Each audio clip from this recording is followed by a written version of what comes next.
à tous, j'espère que vous allez bien. On se retrouve aujourd'hui pour parler des difficultés à faire des choix ou même parfois de l'impossibilité de faire des choix. On va parler dans cette vidéo de la difficulté à faire des choix, que ce soit des petits choix, hein. Ça peut aller à j'arrive pas à choisir l'hôtel dans lequel je vais aller ces vacances, ou en tout cas ça va me prendre beaucoup d'énergie, à des choix plus difficiles de positionnement. Là je suis face à un choix dans ma vie, ça peut être changer de travail, ça peut être quitter une relation, etc. Donc des choses qui vont être, on va dire, qui vont prendre plus de place dans la vie des personnes, mais on va se rendre compte que derrière tout ça, alors effectivement, prenez que ce qui est bon pour vous parce que il peut y avoir plusieurs facteurs. C'est une vidéo qui s'adresse au plus grand nombre, donc forcément il y a des choses qui vont vous parler, d'autres peut-être moins. En tout cas, l'objectif là, c'est de pouvoir donner une explication, un éclairage, et qu'ensuite vous alliez voir à l'intérieur de vous qu'est-ce qui se joue, qu'est-ce qui se passe, etc. Ce qui se cache derrière, généralement, ça prend racine au même endroit, et après en fonction des vécus de chacun, c'est là où ça va être différent, mais le mécanisme qu'il y a derrière est sensiblement le même pour chacun.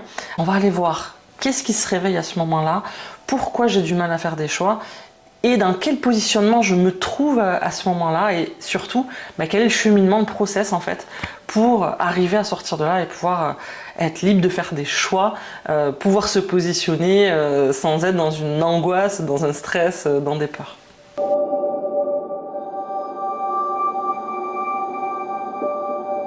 Alors si on va voir un petit peu ce qui se cache derrière, si vous réfléchissez un petit peu à un choix qui peut être difficile, aussi anodin qu'il puisse paraître, ou quelque chose d'un peu plus lourd, d'un peu plus gros dans votre vie, si on va se poser la question, qu'est-ce que je ressens au moment de faire le choix? Voilà, qu'est-ce que je vis quand je dois faire ce choix-là? Qu'est-ce qui se passe? La plupart du temps, soit c'est très clairement la peur, c'est-à-dire que j'arrive à identifier la peur, et parfois, mais qui est relié à ça, c'est vide. Je sais pas, je sais plus, comme si en fait il y avait quelque chose qui se passait qui nous faisait perdre tout discernement, toute réflexion. Et en fait, clairement, les personnes vont dire, mais en fait, vraiment profondément, je ne sais pas, je n'arrive pas à voir. Ça, c'est ce que je trouve souvent, parce que les gens, quand ils viennent me voir, c'est pas parce qu'ils n'arrivent pas à choisir leur robe. On va dire que, ok, de pas choisir leur robe, ça va être que la continuité d'une problématique qui prend plus de place. Mais généralement, les gens, ils vont venir, ils vont dire, voilà, je suis dans cette situation, je n'arrive pas à savoir. Mais en fait, c'est faux. On arrive très souvent à savoir ce qui est bon et juste pour soi.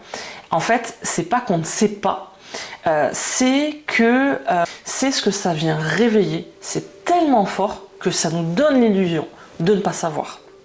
C'est les émotions et la position dans laquelle on se retrouve qui font remonter des émotions, des choses qui sont ancrées très profondément et qui donnent cette sensation en fait parce qu'il y a deux choses qui se confrontent à l'intérieur de soi. Hein. On peut avoir une partie finalement, parce que quand on va creuser, on arrive toujours à voir que je sais. Donc ça souvent, ça soulage les gens aussi quand même, de savoir qu'en fait ils savent, mais le problème c'est pas qu'ils ne savent pas.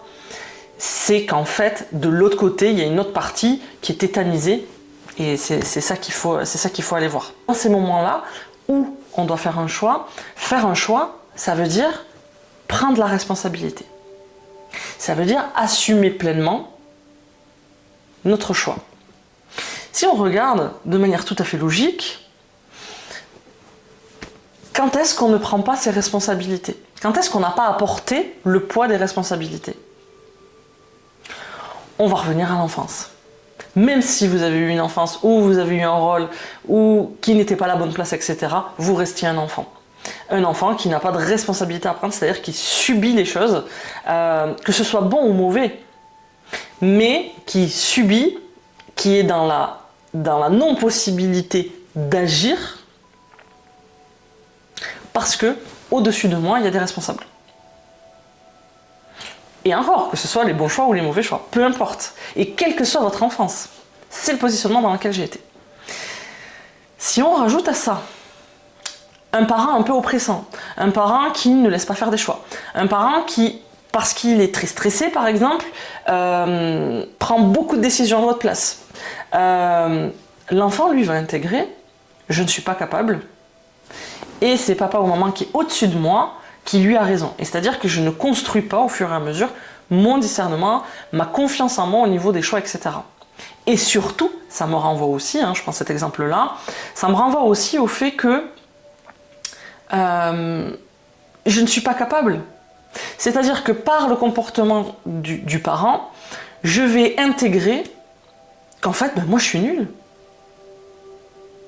Et que je ne conviens pas, on va encore plus loin, et que je ne conviens pas comme il faut à papa ou à maman. Si on fait un gros raccourci, ou quand j'ai essayé potentiellement de dire ce qui me plaisait, d'affirmer un choix, etc., j'ai eu en face beaucoup de colère, de l'oppression, etc., etc. Bon, ben, qu'est-ce que j'enregistre je peux enregistrer ça comme un danger.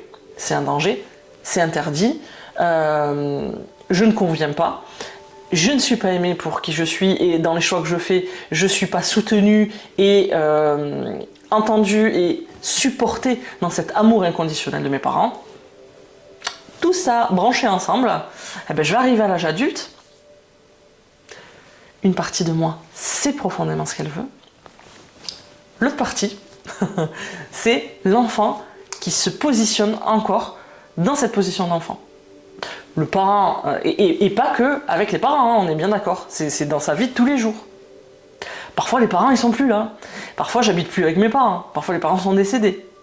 Et pourtant, il y a le même poids, toujours de ce qui est intégré parce que c'est à l'intérieur. Quand on est dans l'enfance, dans l'adolescence, on va vivre des expériences et on va être assailli d'expériences et de choses qui vont se passer où on va être un petit peu dans le... oui, on va être un petit peu en train de subir. Et ensuite, une fois que tout ça s'est intégré et que ça, j'ai compris les choses comme j'ai pu les comprendre et j'ai fait les liens comme c'était possible avec mon cerveau d'enfant qui n'est pas encore mature, mes émotions d'enfant qui ne sont pas gérables tout seul. Tout ça, je l'ai intégré, je l'ai ancré.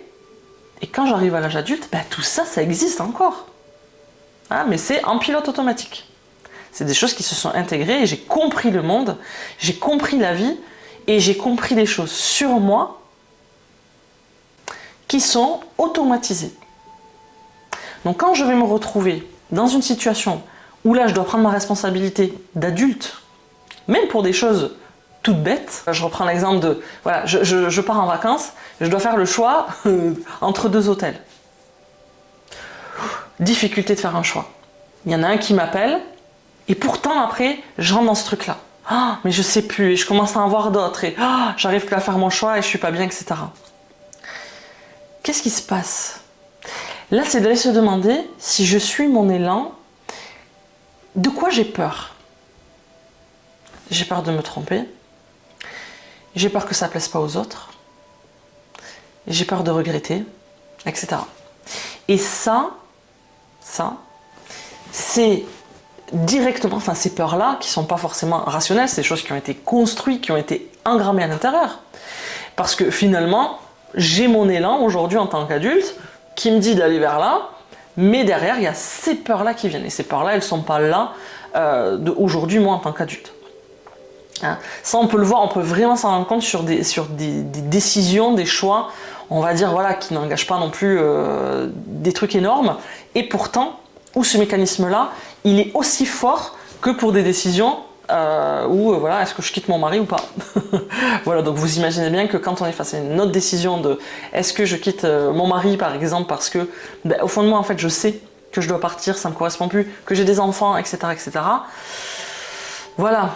C'est le même mécanisme, c'est-à-dire ça va être les mêmes peurs. Et là va se rajouter aussi la culpabilité, est-ce que je fais bien, est-ce que je vais faire souffrir, etc. Ce que vous allez ressentir au moment de faire un choix. Et si vous poussez le truc, donc première chose, qu'est-ce que je ressens? Deuxième chose, de quoi j'ai peur? Qu'est-ce que ce sentiment me dit? Voilà. Si le premier truc c'est je ressens de la culpabilité, ok, culpabilité de quoi? Je me sens coupable de faire souffrir les autres. Ok. Là, À ce moment-là, il faut juste se rendre compte que ce qui est en train de se passer là, dans cette problématique de faire des choix, ça me ramène à quelque chose où il y a une racine plus profonde. Dans mon enfance, je suis comment avec cette idée de responsabilité et dans cette idée de faire du mal aux autres? Qu'est-ce que j'ai vécu enfant avec cette thématique-là? Si c'est j'ai peur de décevoir les autres, par exemple, hein, qui remonte, ou j'ai peur de me tromper, remonter dans l'enfance, est-ce que j'avais déjà cette sensation de peur de me tromper? Et pourquoi? C'était tout le temps, dans tous les domaines, ok.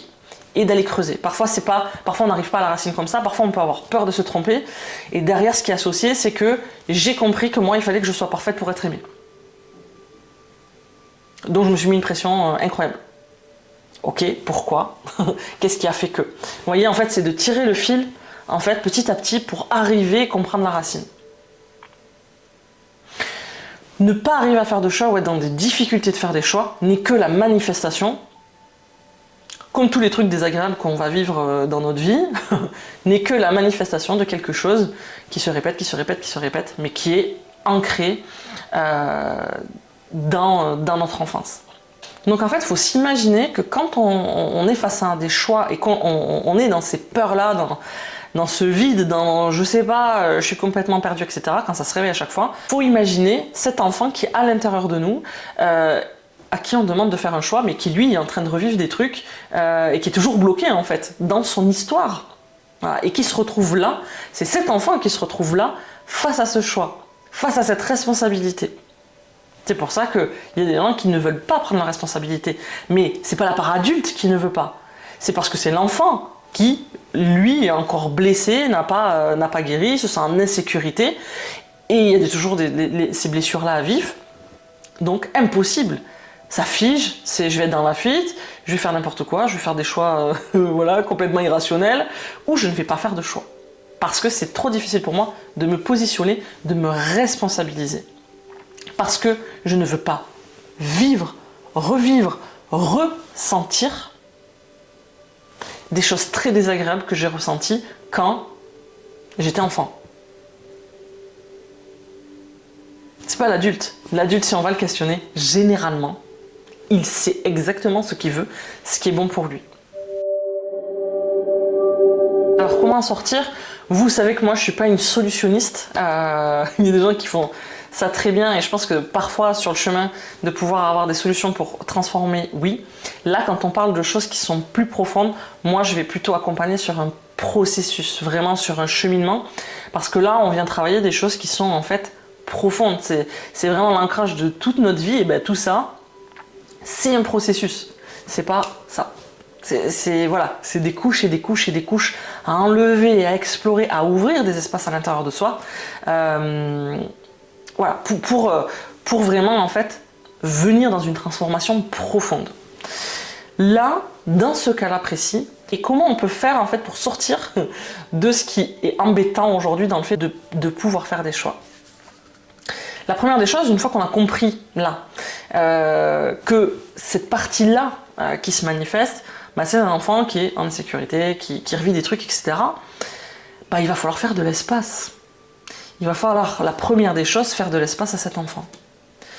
Comment on fait de l'espace à cet enfant?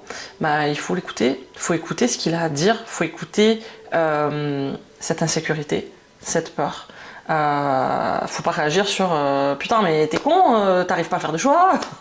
Moi j'ai plein de patients comme ça qui s'énervent envers eux-mêmes, mais en fait ils s'énervent sur cette partie-là, donc en fait ça insécurise encore plus cette partie-là de nous. Une des choses à faire dans ces moments-là, parce que cette première partie qui n'est pas la plus évidente, surtout quand on n'a jamais fait, hein, c'est de trouver quelqu'un avec qui on peut le faire.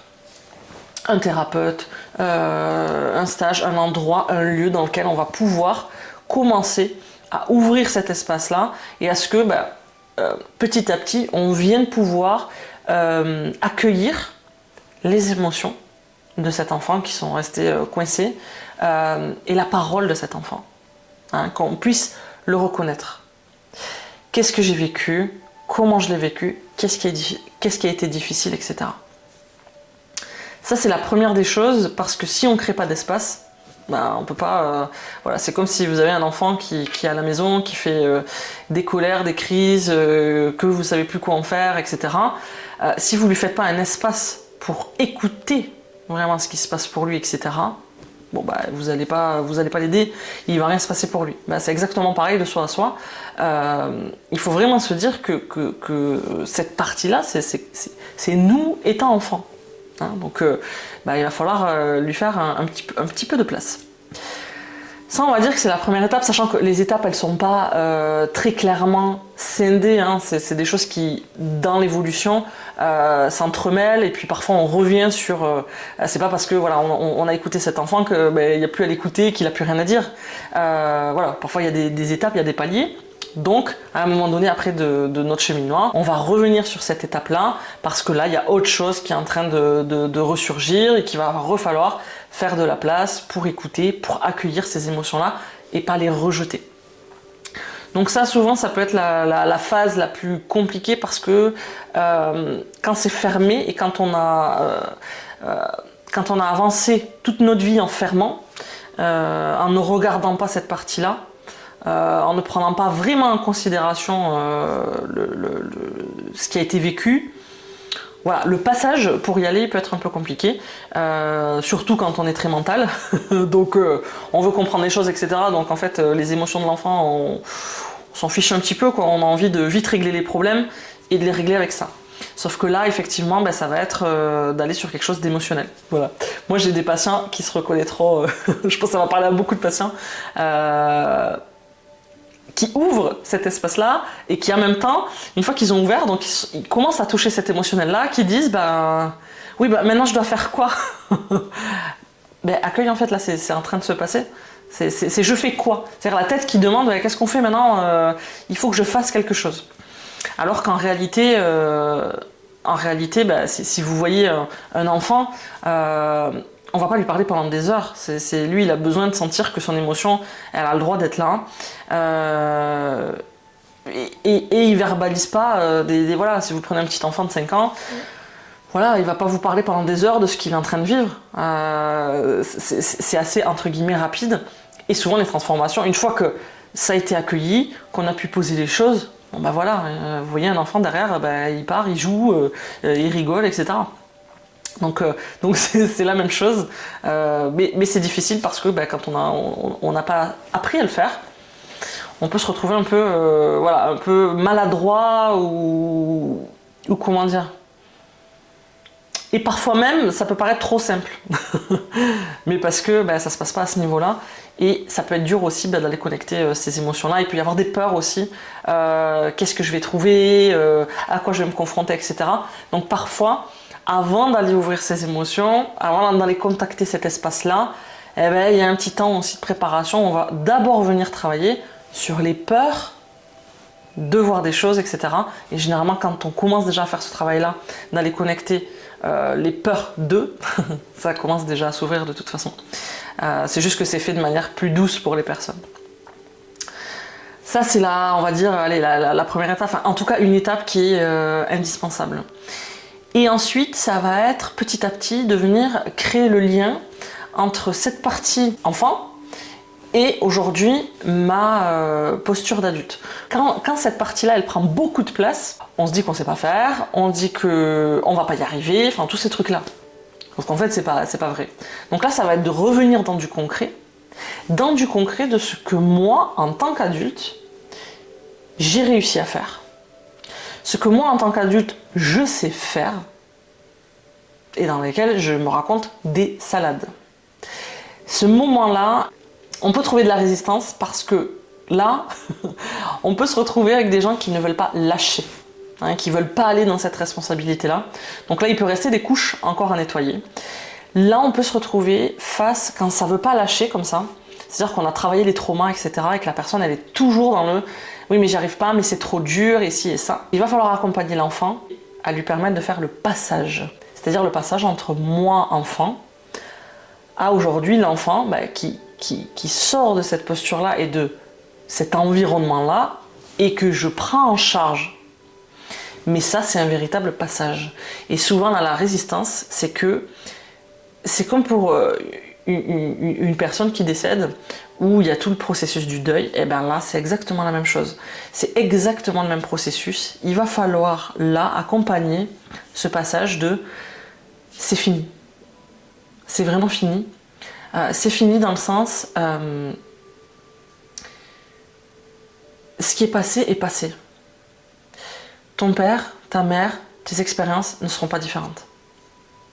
Faire le deuil, c'est accepter.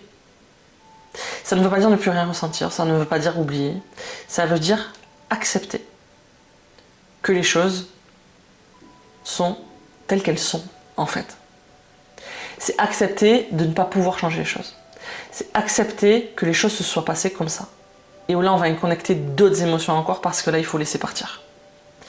Il faut laisser partir, alors on entend bien, hein, c'est profond, c'est intérieur, c'est pas couper des ponts forcément. Il y a des gens qui vont avoir besoin de couper des ponts, mais c'est pas, je veux dire, c'est pas nécessaire, c'est intérieur. Je suis ok, ça veut pas dire que j'ai pas d'émotions, etc. Je suis ok avec ce que j'ai vécu et qu'il n'y a plus d'espoir.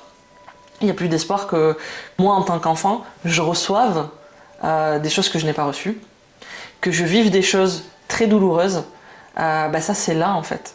Et ça ne changera pas.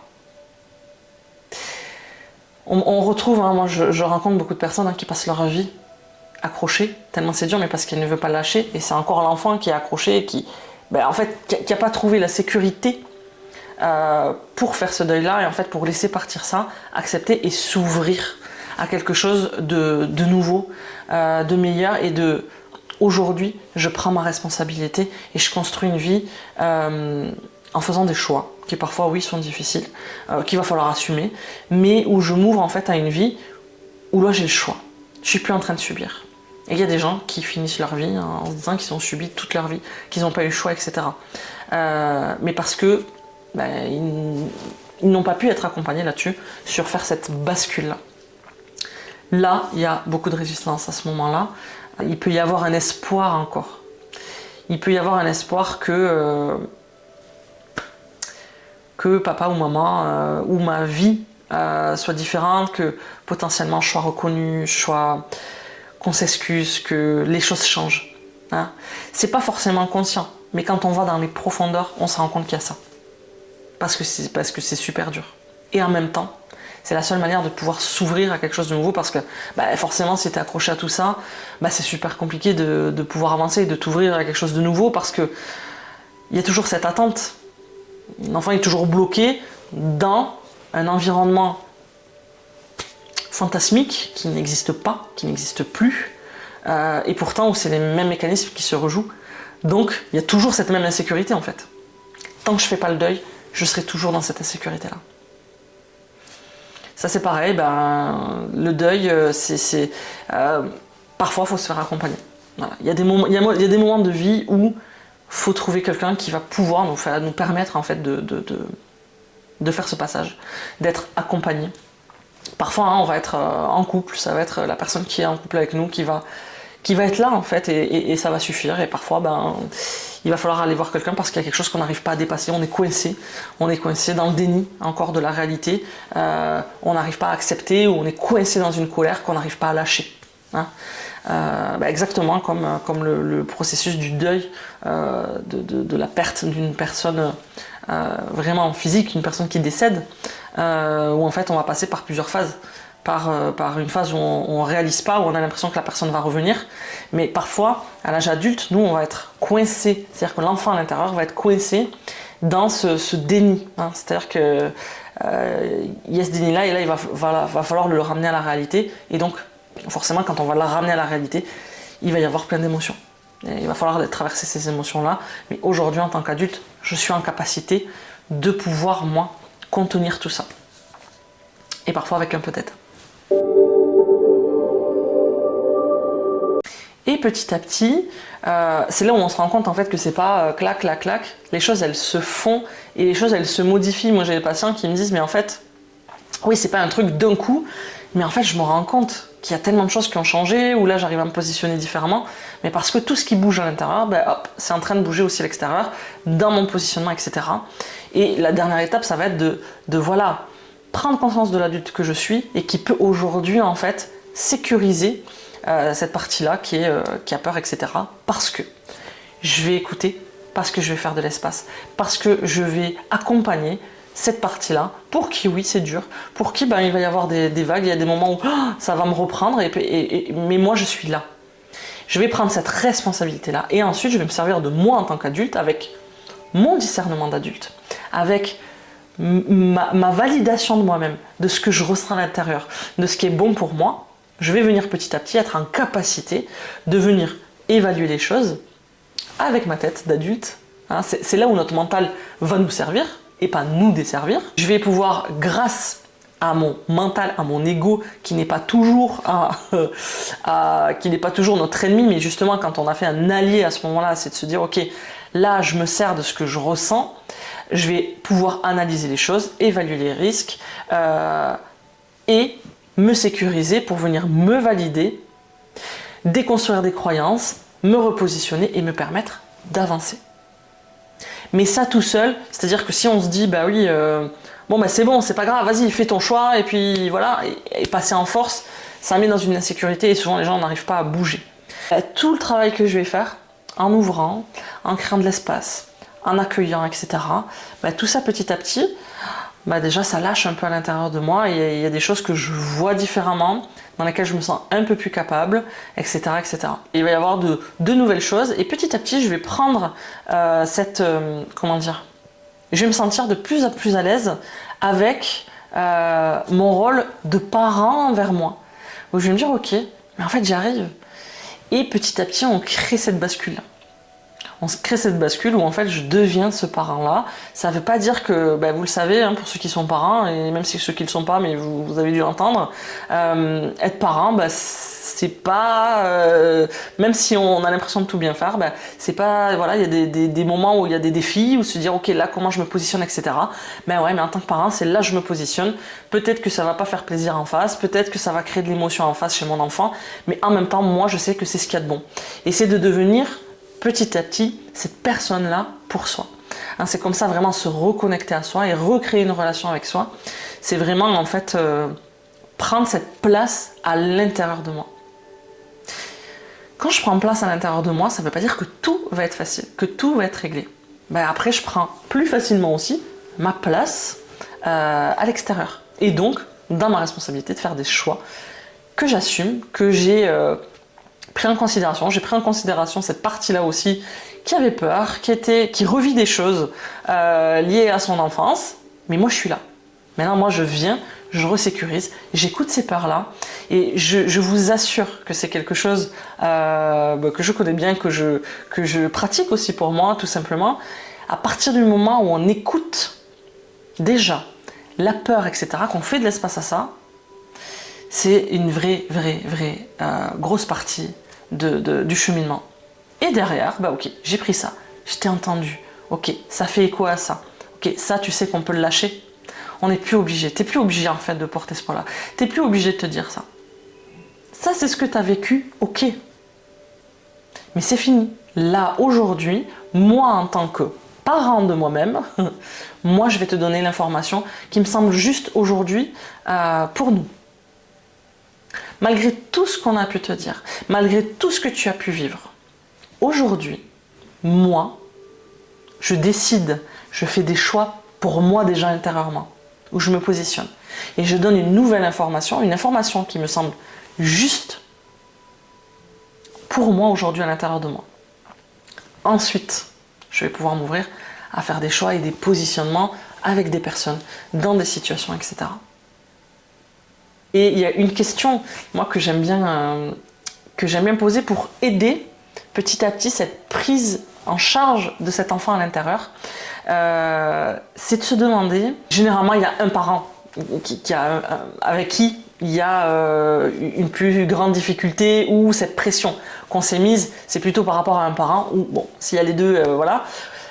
C'est de se dire, en fait, quand je suis dans ce choix-là, sur ce choix-là, et quand on n'arrive pas encore à être ce propre parent pour soi, c'est de se dire dans cette situation, là je suis en train d'hésiter, ou j'ai peur de mal faire, ou j'ai peur de faire mal à quelqu'un. Qu'est-ce que j'aurais aimé que mon parent me dise, qui m'aurait tellement aidé? Ok, pas ce que le parent vous aurait vraiment dit dans ses défaillances. Voilà, c'est là en fait, moi, je suis là comme un enfant, j'ai peur de mal faire. Qu'est-ce que j'aurais aimé que mon parent fasse quand j'étais à une situation où j'avais peur de mal faire? Qu'est-ce que j'ai besoin d'entendre? Répondez à cette question. Et suivez ce que vous entendez.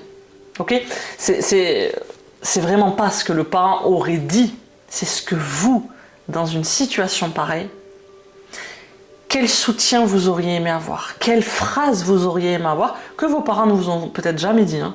Mais là, qu'est-ce que vous auriez eu besoin d'entendre? Parfois, c'est un coup de pied aux fesses. Parfois, c'est maintenant tu vas te réveiller, tu vas reprendre confiance en toi et tu vas y aller. Parfois, c'est, ben ouais, en fait, t'en es là, et c'est pas grave, en fait. C'est pas grave. Voilà, allez chercher ça. Ça permet juste de pouvoir entendre ce parent intérieur. Ok? Parce que cet enfant à l'intérieur, il attend quelque chose d'un parent. Donc, voilà. Il y a des petites techniques comme ça qui permettent tout simplement de se faire ce double dialogue et se dire, ok, j'aurais aimé entendre ça. Ok, mais c'est juste la voix en fait qu'il faut que je choisisse. Et cette envie, ce besoin que j'aurais eu, aujourd'hui, il va falloir que je me l'offre. Donc j'arrête de me poser 10 000 questions. J'aurais aimé que mon parent me dise ça. Je l'écoute. Et ça peut être très bien, qu'est-ce que j'aurais aimé qu'ils me disent quand j'hésite entre ces deux hôtels ou entre la chocolatine et le croissant. Désolée pour les gens du Nord pour le mot chocolatine, mais voilà, qu'est-ce que j'aurais aimé qu'ils me disent? Voilà, peut-être que vous responsabiliser, ça aurait été peut-être d'entendre, bah écoute, tu en choisis un aujourd'hui et puis ben tu sais on reviendra et voilà. Et parfois c'est juste ça, hein, c'est dire bah ouais ok. Parce que quand on n'a pas eu de cadre, c'est pareil. Quand on n'a pas eu de cadre enfant, bah du coup on a besoin de cadre. Donc on ne sait pas trop comment se positionner. De quoi j'aurais eu besoin? À ce moment-là, j'aurais eu besoin d'entendre quoi? Non. Quand j'ai des problèmes avec l'alimentation, c'est pareil. Hein, souvent on va retrouver ça. Je fais pas de choix donc je prends tout. Bah ouais, qu'est-ce que j'aurais aimé finalement? Pourquoi je suis comme ça? Qu'est-ce que j'aurais aimé que mon parent fasse? Ok, bah maintenant tu vas prendre cette responsabilité-là. Voilà, donc j'espère que tout ça mis bout à bout, voilà, va vous permettre de voir où c'est que vous en êtes, qu'est-ce que ça réveille chez vous, comment ça résonne pour vous et vous permettre de cheminer. On se retrouve très bientôt sur un autre sujet, sur une autre thématique. Vous retrouvez toutes les infos voilà, pour me retrouver en stage dans les accompagnements ou sur les réseaux. Et je vous dis à très bientôt.